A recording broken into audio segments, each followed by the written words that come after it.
सामाइन हज़रात अस्सलाम वालेकुम वरहमतुल्लाहि वबरकातुहू। मेराज का सफ़र मुख्तसर कर है मेराज। औज़ु बिल्लाहि मिनश शैतानिर रजीम, बिस्मिल्लाहिर रहमानिर रहीम, अम्मा बाद। मेराज की रात आपके घर की छत खुली और नागाह हज़रत जिब्राइल अलैहिस्सलाम चंद फरिश्तों के साथ नाजिल हुए और आपको हरम काबा में ले जा कर के आपके सीने मुबारक को चाक किया और कल्ब अनवर को निकाल करके आब ज़मज़म से धोया। फिर ईमान वह हिकमत से भरे हुए एक तस्त को आपके सीने में उड़ेल करके शिकम का को चाक बराबर कर दिया। फिर आप बुराक पर सवार होकर बैतुल मुक़द्दस तशरीफ़ लाई। बुराक के तेज़ रफ्तारी का यह आलम था कि उसका कदम वहाँ पड़ता था जहाँ उसकी निगाह की आखिरी हद होती थी। बैतुल मुक़द्दस पहुँचकर बुराक को आपने उस हल्के में बांध दिया जिसमें अम्बिया अलैहिस्सलाम अपनी अपनी सवारियों को बांधा करते थे। फिर आपने तमाम अम्बिया और रसूलों को जो वहाँ हाजिर थे 2 रकात नमाज नफिल जमात से पढ़ाई। जब यहाँ से निकले तो हज़रत जिब्राइल अलैहिस्सलाम ने शराब और दूध के 2 प्याले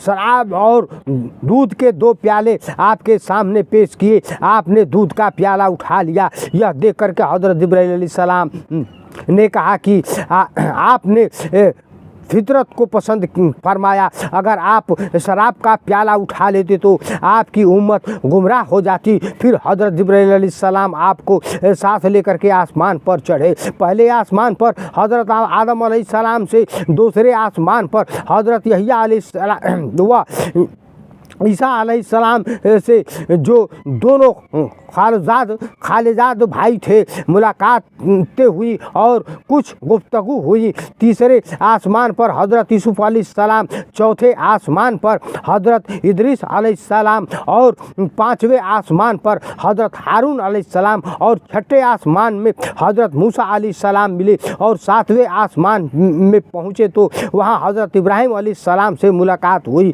वह बैतुल मामूर से पीठ लगा करके बैठे थे जिसमें रोज़ाना 70,000 फरिश्ते दाखिल होते हैं। वक़्त मुलाकात हर पैगंबर ने खुश आमदीद आए पैगंबर शाला कह करके आपका इस्तकबाल किया। फिर आपको जन्नत की सैर कराई गई। इसके बाद आप सिदरतुल मुंतहा पर पहुँचे। उस दरख्त पर जब अनवार इलाही का पर तो पड़ा तो एक दम उसकी सूरत बदल गई और उसमें रंग बिरंग के अनवार की ऐसी तजल्ली नज़र आई जिसके कैफियतों को अल्फाज अदा नहीं कर सकते। यहाँ पहुँच करके हज़रत जिब्राइल अलैहिस्सलाम यह कह करके ठहर गए कि अब इससे आगे मैं नहीं बढ़ सकता। फिर हज़रत हक जलाल ने आपको अर्श बल्कि अर्श के ऊपर जहाँ तक उसने चाहा बुला करके आपको बारियाब फरमाया और खुलूतगाह से राज में नाज और न्याज के वह पैगाम अदा हुए जिनकी लताफत व नज़ाकत अल्फाज के बोझ को बर्दाश्त नहीं कर सकते। चुनांचे कुरान मजीद में के रमज व शाअरा में खुदावंद कुद्दूस ने इस हकीकत को बयान फरमा दिया। बारगाह इलाही में बेशुमार अतायात के अलावा 3 ख़ास इनामात मरहमत हुए जिनकी अज़मतों को अल्लाह और अल्लाह के रसूल के सिवा कौन जान सकता है।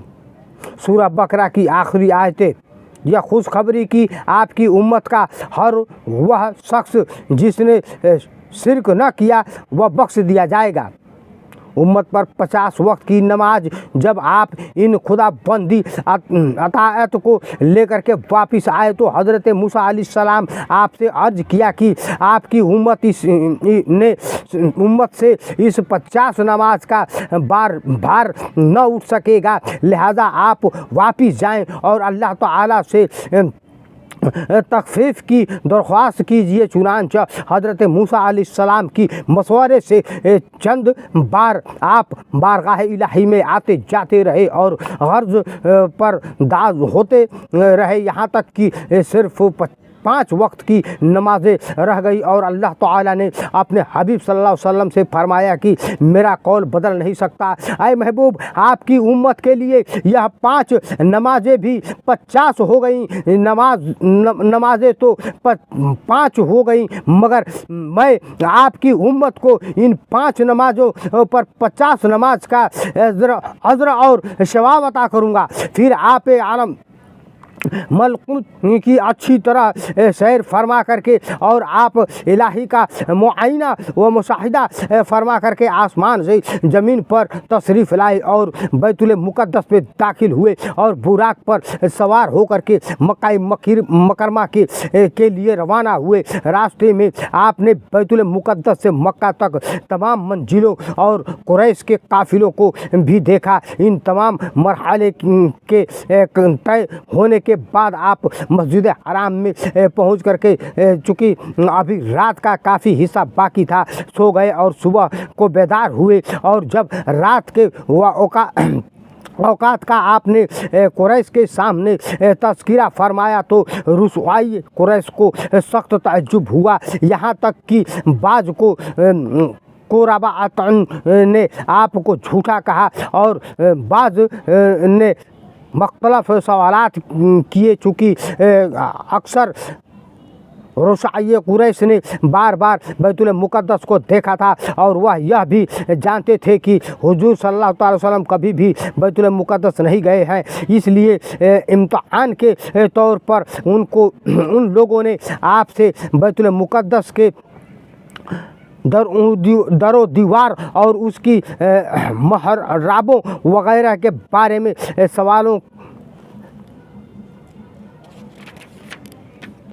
की बौछार शुरू कर दी। उस वक्त अल्लाह ताला ने फ़ौरन ही आपकी निगाह नबूवत के सामने बैतुल मुक़द्दस की पूरी इमारत का नक्शा पेश फरमा दिया। चुनांचा कुफ़ार कुरैश आपसे सवाल करते जाते थे और आप इमारत को देख करके उनके सवालों का ठीक जवाब देते जाते थे।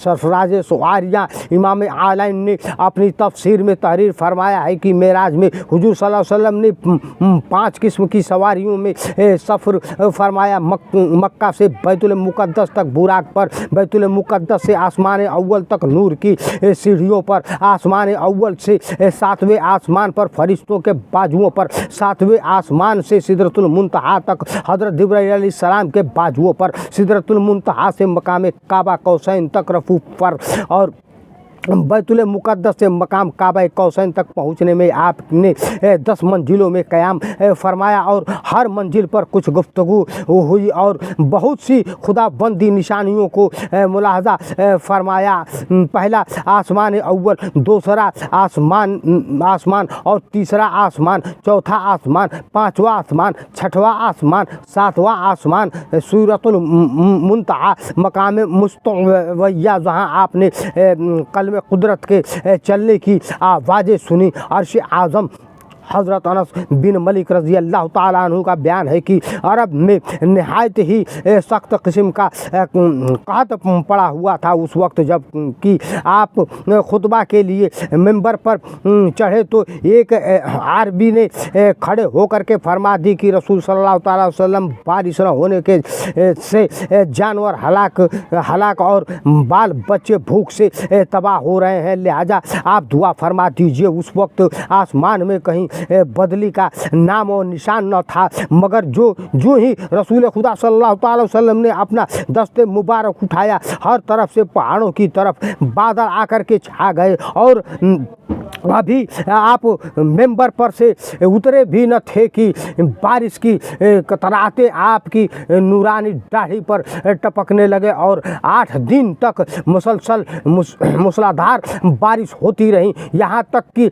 जब दूसरे जमा के को आप खुतबा जुम्मा के आपको खुतबे के लिए मेंबर पर रौनक अफरोज हुए तो वही अराबी आया, कोई दूसरा खड़ा हो गया और बुलंद आवाज़ से फरियाद करने लगा कि या रसूलल्लाह सल्लल्लाहु अलैहि वसल्लम मकानात मनहदम हो गए और माल उसी गर्क हो गए, लिहाजा दुआ फरमा दीजिए कि बारिश बंद हो जाए। यह सुन करके आपने फिर अपना मुकद्दस हाथ उठा दिया और यह दुआ फरमाई कि अल्लाहुम्मा हवा अलैना वला अलैना, आए अल्लाह हमारे इर्द गिर्द बारिश हो और हम पर न बारिश हो। फिर आपने बदली की तरफ अपने दस्त मुबारक से इशारा फरमाया तो मदीना की इर्द गिर्द बादल कट करके छट गया और मदीना और उसके अताराफ में बारिश बंद हो गई।